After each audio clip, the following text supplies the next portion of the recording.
Today we are going to be very, very late and do our June wrap-up, mainly because we just started YouTube and so figured want to talk about some books.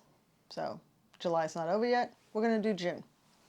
The first book that I'm going to talk about is called The Lost Ones by Sheena Kamal. And it was an audiobook, so it's going to come right over here somewhere. It was an audiobook, and it was for a book club that I'm part of in Goodreads. I really didn't enjoy it. It wasn't that great. It's supposed to be a series, and it's a detective series, sort of. And it's about Nora, and she is a woman looking for her daughter who she gave up when she gave birth to her. So the adoptive parents come and find her and tell her that her daughter has been taken. They feel like it's taken, but she's considered, that she disappeared, ran away, and they want her help to find them. Nora is an alcoholic, a recovering alcoholic, and the way she treats people, I did not appreciate at all. I did not like Nora at all. She wasn't someone that I enjoyed reading. Like, there was a point in time that she met a woman and the woman was like extremely nice to her and let her stay the night because she at that time didn't have a place to stay, and she took her car. So, what a great way to say thank you. So anyway, I won't be continuing with the series. I probably gave this book 2 stars, maybe 3, because I did like the plot and I did like all the side characters that she met along the way. Even the villain was actually really well done, but other than that, the pacing was great. The main character sucked. Even though she was unlikable, it didn't benefit the story at all. I mean, was her unlikableness No, a part of the story, or is it just the way she was written? the way she was written. Okay. Yeah, it was really unfortunate because the pacing was pretty good, but like the way that she went through, it was almost like she was blundering her way through trying to find the next steps into finding her daughter.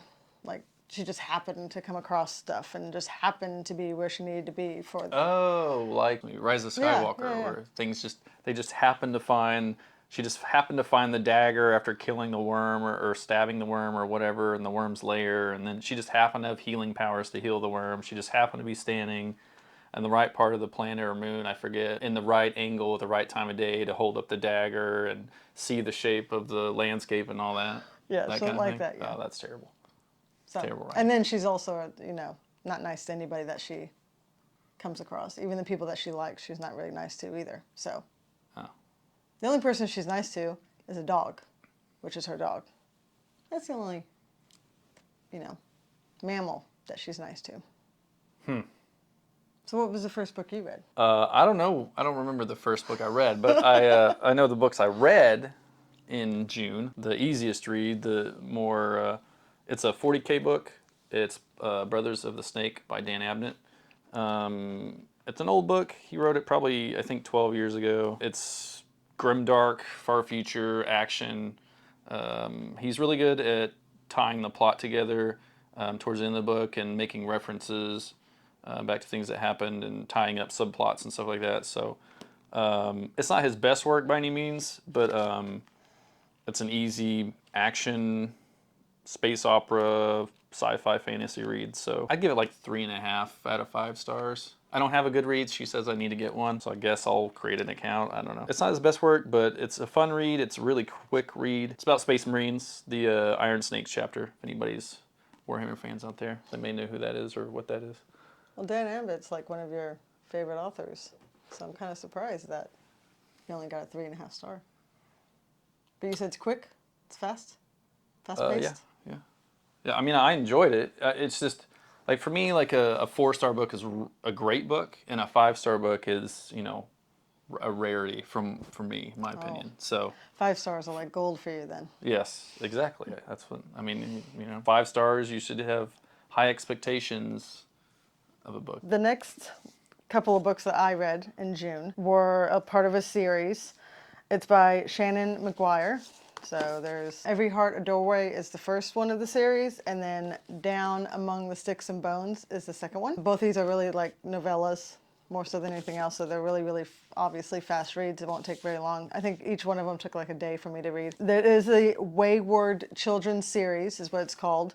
This is the first one and this is the second one, but I read this one first because I read in multiple places that the first one kind of like gives away what's happening in the second book. And so you like get spoilers pretty much from the first one. Is it foreshadowing? Is it literally tell you what happens? It's pretty much, yeah, or it's in so literally many telling words? you. Now it's like, this is spoiling this one. Oh, weird. So if you were to start the series, I'm late. Like I said in my last video, I just started reading like a couple of years ago. So I've got a lot of catching up to do. So if by chance that you haven't read this series yet and you want to, I suggest you go with this one first and then this one second. Just to clarify, she didn't just start reading 2 years ago. She just started reading as a hobby 2 years ago. She's not a new reader, literally. Yeah. It's not like I just learned how to, read recently or anything. Hooked on phonics. I did Audible for a long time, but yeah, book reading, like sitting down, reading books, that kind of thing, that's new to me. Audibooking while I'm doing things around the house or, work or what have you. And she has a long commute to work, so yeah, that's how she gets in a lot of books. Reading. Mm-hmm.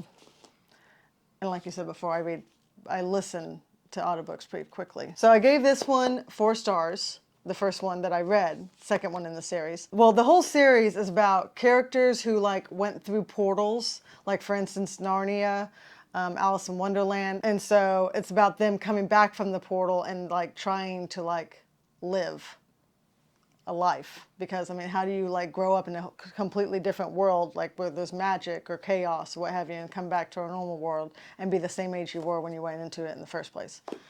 Be kind of hard.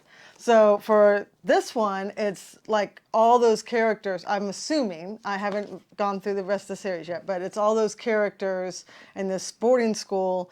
The Eleanor West is the main person who's like got the school going on, and she's done it herself, and so she's trying to like get these kids back into normalcy. And so she kind of steps in and like takes care of these kids.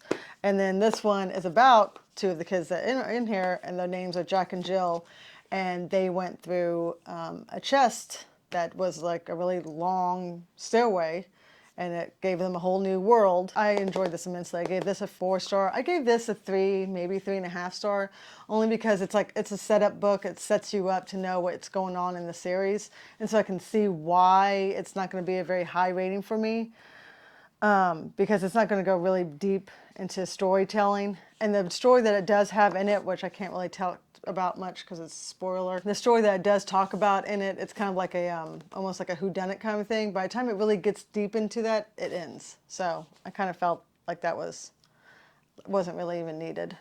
And then this one, like I said, was Jack and Jill, and I enjoyed both Jack and Jill. They were fantastic characters to read about and see how they both go different ways when they get to the world. They're completely different people when they're twins, so it's kind of funny how that happens. I liked this book a lot. It was very, very dark. I like dark themes, and this is one of them. So these 2, I'm definitely going on with the series. So I already have the next book. I haven't read it yet, but I am definitely going to continue the series. My next one is an old one, Downward to the Earth by Robert Silverberg. This is an old book. It's yellow. It's got yellow pages. We go to this local bookstore, and I like to see if I can find any of the old sci-fi novels on my list, which I did. This is one of them, Robert Silverberg, Downward to the Earth. It's about a guy named Gunnarsson who returns to a world that he had previously worked on.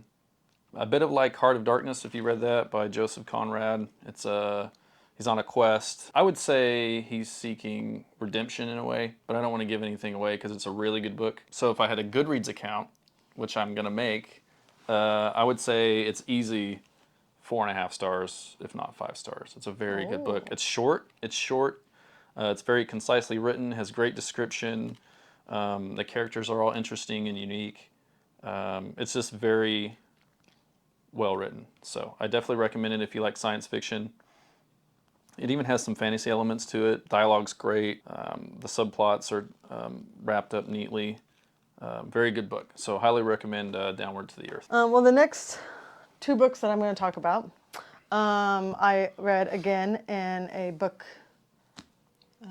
Club. Yeah, we'll go with that. In June, we read The Ember Blade by Chris Wooding. And then we also read Theft of Swords by Michael J. Sullivan. This one is technically 2 books in one. Apparently, what I'm understanding, I might be wrong, don't attack me if I am, but when he wrote them in the beginning and published, I think he was supposed to be, it was self-pub in the beginning, and he wrote them in smaller novels, smaller books. So when he was picked up by a publisher, they combined all the books. So like there's 3 technical books, but in each one is 2 books in one. So, and they are seriously 2 books in one. So this is volume 1 and volume 2. But when you go into the actual chapters, it says book 1, book 2. Anyway, and then Ember Blade was the first one that I finished. This one I would probably give about 4 stars. This is the first book that I really read that really goes into like world building fantasy. I would consider this high fantasy for sure. And I would almost put this, and I've heard this before, but a lot of people said that it's kind of like Lord of the Rings kind of esque writing, and then it kind of goes into his own way of doing things. Style? Yeah, thank you. It's very quest kind of a story. It's about these 2 boys, Cade and Aaron.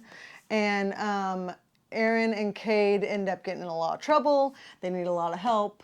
A group of bandits come to rescue them, and the group together as a whole go to help, because apparently the world that they are in is in shambles. It's not a great world to be in, and so they feel like they need to save it. And the first thing that they do to do that is try to get the Ember Blade. I really did enjoy it. Obviously, I gave it a 4, so 4.5 stars. I did enjoy a lot aspects of it. I'm more of a character reader though, and it took me a while to get into the characters, mainly because he was building up a world around these characters, and so by the time we got into the characters, I was probably like at least 1/4 in the book. I think that's the tough thing about writing fantasy is that you have to introduce the reader to this new and different, interesting world while also keeping them engaged and hooking them early so they continue to read. Exactly. And then also develop the characters and,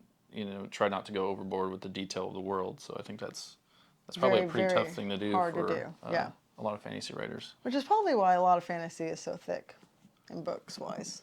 I think. Yeah. I can see why this would be a great buddy read to read with people, because in the Patreon we're in, there was a lot of discussion because there's a lot of great characters in this book, and so you could go either way. Like you can see both perspectives and their actions and their decisions in it. It made this book so enjoyable because as you were reading it, you were like, oh crap, what would I do? Or what would I have said? So I really enjoyed that a lot. And the fact that because I was a part of a buddy read, I was able to talk about it with other people who had other perspectives on it. So that was fun. So I really enjoyed this book. And for someone who is not a big high fantasy reader, that says a lot, I would think. But this book is fantastic. I gave this book 5 stars. I loved this book. I don't know if you will really call it high fantasy, but because the world is not Earth, it's not normal world, but at the same time it is kind of like a normal setting. It's a very dark setting, but the 2 main characters, Royce and Hadrian, they are so much fun. They are very, very witty. Their banter is extremely witty. I loved their friendship. I'm a big, huge friendship reader. Like I don't need like a love interest and all that crap. If you have like a big group of people or 2 people or whatever that are like extremely close and will do anything, lay their life down for the other person, I will eat that up real fast. So that's what the case is for this. These 2 guys are in it. They're both thieves. They're very, very good, skilled thieves. And they're asked to steal a weapon. And it seems like a really, really easy job. And so they take it, even though they're thinking that it's sounds too easy, and sure enough, it is too easy. And it says this in the synopsis, so it's not a spoiler, but they are set up to look like they're the ones that killed the king. The king is dead when they get there, and it looks like they're the ones that killed him. So the first book is about them trying to prove their innocence and get vengeance on the ones that made them look guilty. Again, it's kind of like a quest book, sort of, and the characters that you meet along the way are also just as lovable. I enjoyed it immensely. And so the second book is just the two characters again, and them going on another quest. A woman lives in a very, very tiny village, and comes to them and needs help to get rid of a creature. It keeps killing all her villagers. And so she's hoping to help her town and save her town. And she was told by one of the characters from the first book that she runs into that you need to go find these two guys because they will help you. So that's what she does. She goes and finds them. They come back with her to help her in their village. And it's about just that whole like storyline. There's a little bit of political talking in this because obviously there are people who are trying to take over the country, become the power behind the man, kind of, so to say. So that's why they got rid of the king in hopes to like put the king that they don't want in place. Oh, like a puppet. Yeah, exactly. Puppet regime. And so it's like, you got me or something. Wow. There's a lot of political talk during those times when these masterminds are discussing their next moves and their plans and so forth and so on. So that's always in the background of these stories. So I already bought the other two books. I will definitely be going on with these series because I enjoyed the characters so much and their friendship. All right, my next book from June is Who Goes There? It's what the movie The Thing is based on by John W. Campbell Jr. The movie version is my favorite horror movie, if not also my favorite sci-fi horror movie. But anyway, that's what that movie is based on. It's based on this book, which is a novella. It's a very short read. It's not even 150 pages because in this version, they added the screenplay of the guy who wrote the foreword, William F. Nolan. He is the co-author of Logan's Run. I read his version of the script that was not picked up by the studios, and I thought it was pretty terrible. I'll get back to the book in a second, but the script, it's like movies these days, so I guess pretty often, I guess this is something they've always done in Hollywood, is take an idea from a book and completely change everything about the story, but somehow still call it, the same name as the book, or like I Am Legend, that had nothing to do with the book version. Anyway, I digress. His script sucked, honestly. It was terrible. But getting back to the book, this is also a very good sci-fi. This is a classic sci-fi story. If you are a fan of mysteries, I would even say, like whodunits. Dashiell Hammett, I don't know what the newer whodunit authors are, but Dashiell Hammett is an old author. I'm not even sure why I mentioned him. We read him in college. Anyway, this book is really good. It's a horror novella, obviously. Who Goes There? It's got very believable paranoia, some great horror scenes written into it. Highly recommend this book. 4.5, if not 5 stars. Minus Tightly the written. screenplay. Oh yeah, minus the screenplays. This particular version of this book, I would say, is a 4.5 stars, just because of the screenplay is attached. It's very entertaining, very memorable characters like McCready or Macready, however you want to pronounce it. Definitely recommend this book, so definitely read that. All right, well, so the next book that I read is called Maybe Not by Colleen Hoover, becoming one of my favorite authors. You're welcome. He's the one that picked up the very first book from me. That was for Valentine's Day? Yeah. I got other stuff too, not just a book for $7 or whatever it was from Amazon. I think a lot of people would think that was great, though. Oh, okay. This is part of a series, and the first one is Maybe Someday. This is like a little novella in between, and then Maybe Now is the ending of that series. Maybe Not is actually, I kind of found the best part of the series. I read the whole series. I just finished Maybe Now this month. I really, really, really liked this a lot. It is about Warren, who is from the first books. He's the roommate of the main character, Bridget, and she is another roommate of the main character, characters from the first book. And it's when you're in the first book, it's they are already together as a relationship. And in this book, this is about them, how they got together.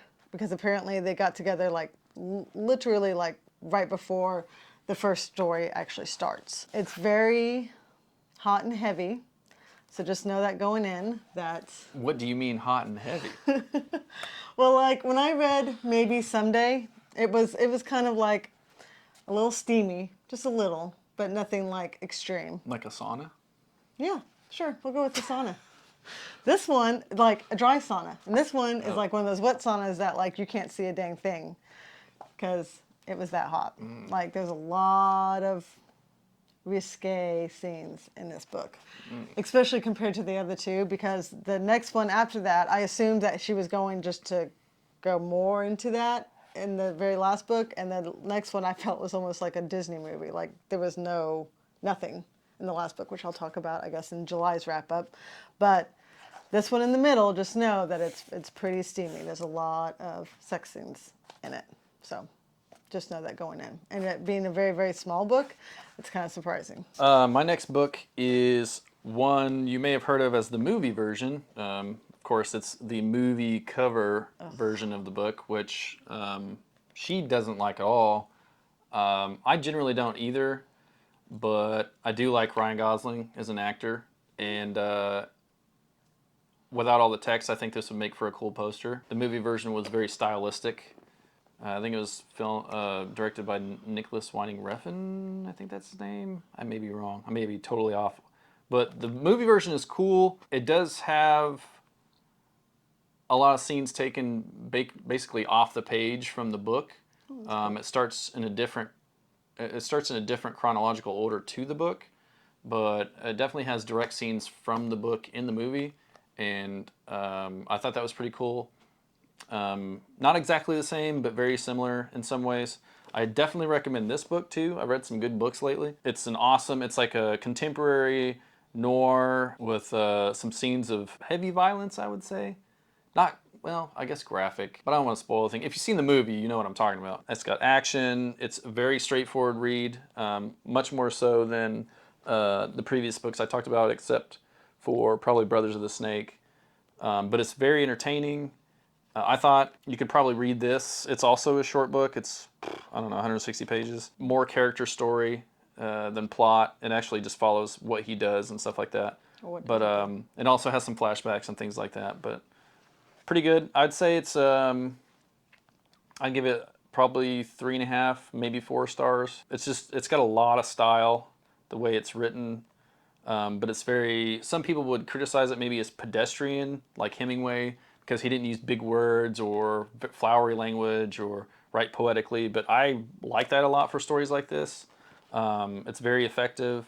The character's very interesting, and I have the sequel, which I didn't know existed, on my wish list, and I'll probably read that hopefully soon. I think it's Driven, so I mean Drive Driven.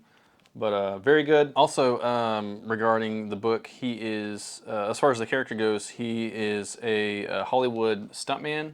He drives cars for Hollywood, does the stunts, stuff like that. And also has a side gig, which is what the cover hints at, with him standing with a duffel bag behind a car. So he also drives on the side, doing other things, possibly illegal things. Oh. So you just have to read it and find out. Okay, moving on. Okay. All right. So next book that I read was, again, another author that's becoming one of a favorite of mine, and that is Fredrik Backman, a man called Hoover. Hoover. He's reading it this month. I finished it just a couple days ago, right? Yeah, it's Well, oh crap, what's his name? The voice actor. I mean the actor, but he's the voice actor of the book. Because this is an audible book for us. Anyway. Yeah, very entertaining audiobook. Yes. I was going to say that this audible book is extremely a good idea. I enjoyed it immensely as an audible book. The voice actor of the audible book, which we can't apparently remember the name, is fantastic. It's exactly how I would think that Hoover. Hoover. I want to say Ove. I don't know why. Uva. Yeah, they pronounce it Uva. He pronounces it Uva in the audiobook. book. I don't know if that's correct or not, but I'm just going with that. Uva. It's exactly how I would think that he would sound in real life. Uva is a very old man, has had a very hard life, and it's like flashbacks back and forth in the story where you get him growing up and becoming the man he is, and then him living in the world on his own. He's a very, very, very grumpy man. I enjoyed it immensely, and I immediately told him to read the book because he kind of reminds me of what he's going to be later down the road. So, anyway. Honest and direct. That makes some people uncomfortable. Yeah, we'll go with that. So he'll talk about his decision and how he felt about the book in July's wrap-up because he read it in July. But I enjoyed it immensely. I gave it 5 stars. I love this author. I've read multiples of his. I've read a book called Beartown. Fredrik Backman is definitely becoming an author that I'm enjoying immensely. I guess you could call them contemporaries. Hard-hitting. I liked it a lot. Get it. All right. My last book is The Mist by Stephen King. People are probably going to roast me for this a little bit, probably. I'm not a big Stephen King fan. I read Cell, The Stand. Oh, I tried to read The Long Walk. Maybe I'll try to read it again. That was a long time ago. But like Cell, I thought Cell was awful. It just kind of like, I know he's known for his endings kind of petering out, which is my experience outside of this book. Cell, it just kind of ended.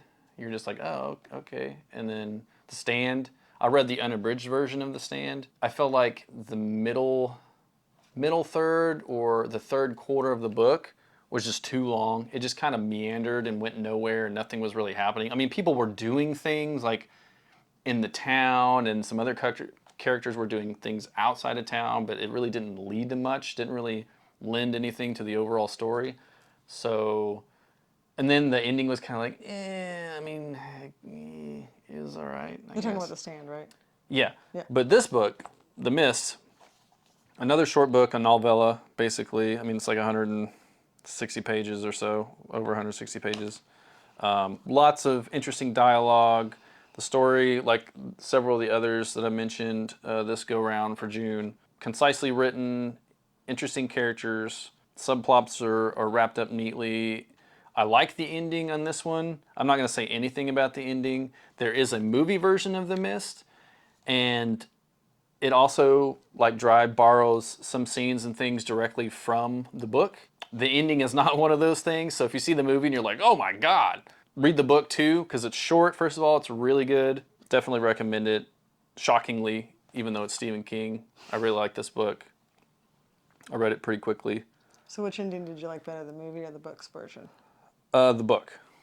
Yeah, the book. Yeah, I think that in general, that's my take. I'll actually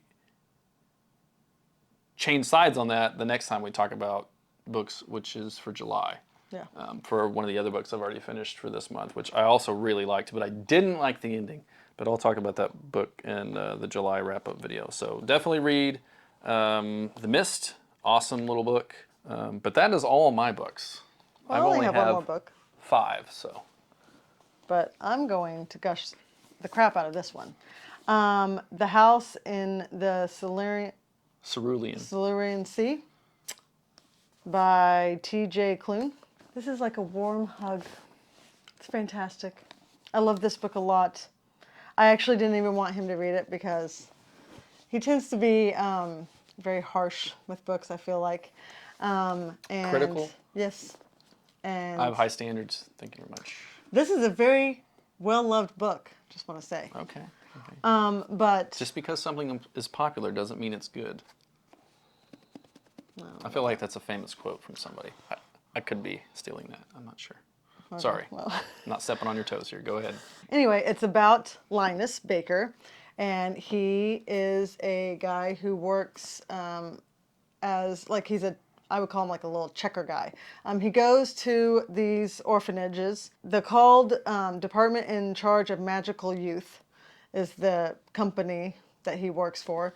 He goes and he checks on orphanages to make sure that the kids are, are taken care of, that they're not in danger of themselves or anyone else around them, that everything is going the way it's supposed to go. Everyone's following the rules. That's his job. And he's supposed to give a report to the higher ups, and which is called extremely upper management in the book, which I thought was really cute, like the whole time. They never give them names. They're not they're just extremely upper management. And so he's supposed to give them a report and let them know if it runs well or not. If it does not, then it gets shut down and these kids go somewhere else, which he doesn't know where because that's none of his business. So not his job. It's not his job. That's right. So he ends up going to an orphanage where it's extreme case. It's very, very secretive. No one in his entire company, other than extremely upper management, knows where he's going or what he's doing, because these kids that he goes to check on apparently are very, very high risk. It really, I've heard many people say that it's like a warm hug, and it really is. Like, it's a very, very loving book, and it makes you smile a lot. And I don't cry when I read books. I don't even really tear up. There's a couple books that have hit me like that, but this is not one of them. But I have heard people have said that this is it could be a tearjerker, but in the good way. So please pick up this book, because I'm pretty sure that this year, if we got to the point where we did a year-end wrap-up, this would definitely be on the top 5 easily. Wow. Yeah, it's fantastic. I Did loved it restore your faith in humanity? Yes. Oh, okay. So it's an uplifting book. Extremely. It's very, very, very, very good. I enjoyed it very much. Pick this up, because if anyone asks me what kind of book I should read as a first book to read, I would say this one. And that's all I got. And that's all he's got. Mm-hmm. So we're all done. I don't know how long that video is going to be, but it'll be fun for you to edit. And do you have anything to say to the people? Thanks for watching.